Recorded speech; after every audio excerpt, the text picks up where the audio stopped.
নমস্কার সকল দর্শকবৃন্দকে আমার এই চ্যানেলে স্বাগত জানাই। প্রত্যেকেই নিশ্চয়ই শ্রী শ্রী পদ্মাবতী মায়ের কৃপায় ভালো আছেন।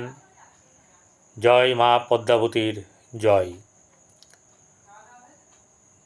আজকে একটা কথা বলতেই হয়, আজ রাখি পূর্ণিমা, সোমবার, 2রা ভাদ্র, 19শে অগাস্ট। এই রাখি পূর্ণিমা একটি বিরাট উৎসব। বিশেষ করে আমাদের হিন্দু সমাজে আমাদের এই রাখি উৎসবটাকে একটা অন্য মাত্রায় নিয়ে যাওয়া হয়েছে। এই রাখি উৎসব হচ্ছে গিয়ে বলতে পারেন যেটা স্বর্গীয় বন্ধন, ভাই আর বোনেদের মধ্যে এক বন্ধন। এই বন্ধন শ্রীকৃষ্ণ দ্রৌপদীকে কিন্তু বোন বলে স্বীকার করেছিলেন। তাই এক সময়ে যখন শ্রীকৃষ্ণ চক্র চালানোর পরে সেই চক্র যখন তার হাতে ফিরে আসে তখন তার আঙুল কেটে যায় এবং সেই দ্রৌপদী তার নিজের কাপড়ের আঁচল ছিঁড়ে সেই আঙুলকে তার পট্টির মতন করে বেঁধে দিয়েছিলেন। সেই থেকে ধরে নেওয়া হয় যে সেটা আমাদের মহাভারতের যুগে প্রথম রাখি বন্ধন উৎসব, ভাই আর বোনের উৎসব।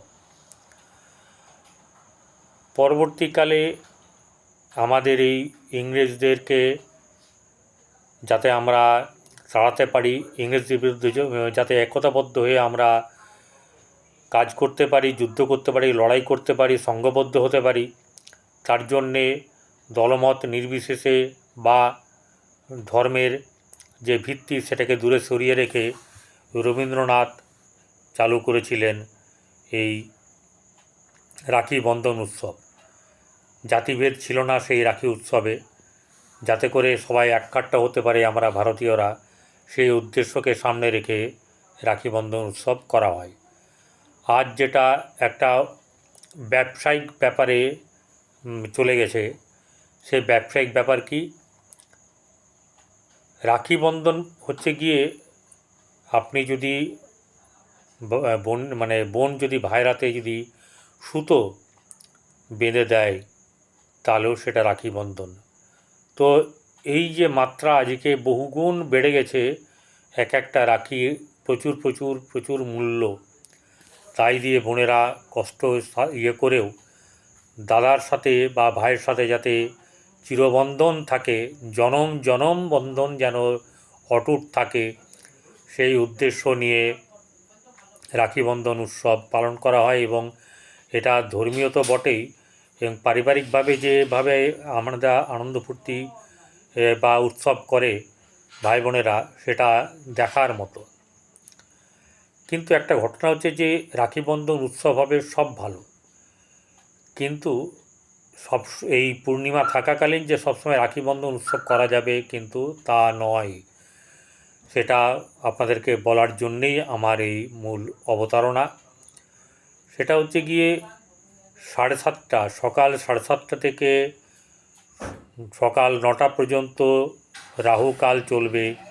এই রাহুকাল চলার সময়তে কেউ কোনো বোন কোনো ভাইকে বা দাদাকে রাখি পরাবেন না।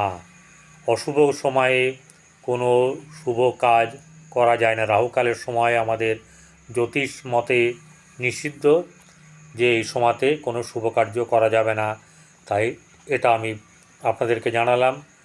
আপনারা ভালো করে রাখি উৎসব পালন করুন এবং সেই সঙ্গে ঝুলন পূর্ণিমা। প্রত্যেকের জীবন আনন্দময় হোক। ভালো থাকবেন। নমস্কার।